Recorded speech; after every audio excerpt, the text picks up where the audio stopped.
অনেকেই আছেন যারা মস্তিষ্কের গঠনের জন্য রাতে লম্বা সময় ধরে জেগে থাকেন আর সকালে দেরি করে ওঠেন। অন্যদিকে আরেক দল আছেন যারা একদম সকাল সকাল বিছানা থেকে উঠে পড়েন। বিজ্ঞানীরা এই দুই ধরনের মানুষের মস্তিষ্কে তাদের অভ্যাসের প্রভাব বোঝার চেষ্টা করেছেন।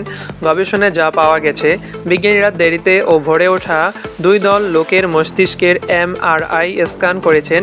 এরপর সকাল 8টা থেকে সন্ধ্যা 8টা পর্যন্ত তাদের নানা রকম কাজ করতে দেন। একই সাথে দিনের বেলায় তাদের ঘুম ভাব কতটা হয় সেটা জানতে বলা হয়েছে।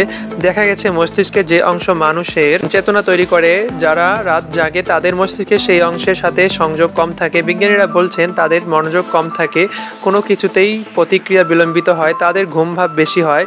আর যারা সকালে উঠেন তাদের ঘুম ভাব কম থাকে, কাজও দ্রুত করেন, তাদের কর্মদক্ষতা ও সারা দিনভর ভালো দেখা গেছে। কিন্তু যারা রাত জাগেন তারা রাত 8টার পর একেবারে অন্যরকম প্রতিক্রিয়া দেখিয়েছেন। সে সময় তাদের ঘুম ভাব কমে যায় এবং প্রতিক্রিয়াও দ্রুত হয়। এতে তাদের জীবনে কি ঘটে? গবেষকরা বলছেন 40 থেকে 50% মানুষ দেরিতে ঘুম এবং দেরিতে ওঠা পছন্দ করেন।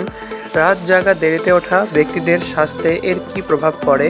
স্বাভাবিক রুটিনের যেসব কার্যক্রম রয়েছে, যেমন সকালে একটা নির্দিষ্ট সময় অফিসে বা স্কুলে যাওয়ার জন্য তারা কতটা উপযোগী, সে নিয়েও আরও গবেষণা দরকার।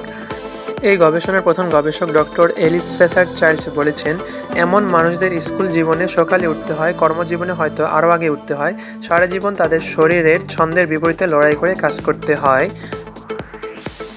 তিনি বলছেন শরীরের ছন্দের বিপরীতে কাজ করলে তাদের কর্মদক্ষতা ও স্বাস্থ্য দুটোতেই নেতিবাচক প্রভাব পড়ে। সকালে তাদের কাজের দক্ষতা কম থাকতে পারে। তিনি মনে করেন সমাজে সময়ের ব্যবস্থাপনার বিষয়ে ধারণা তাদের জন্য নমনীয় হলে হয়তো তাদের কর্মদক্ষতা এবং স্বাস্থ্যগত ঝুঁকি দুটোই ভিন্ন হতো।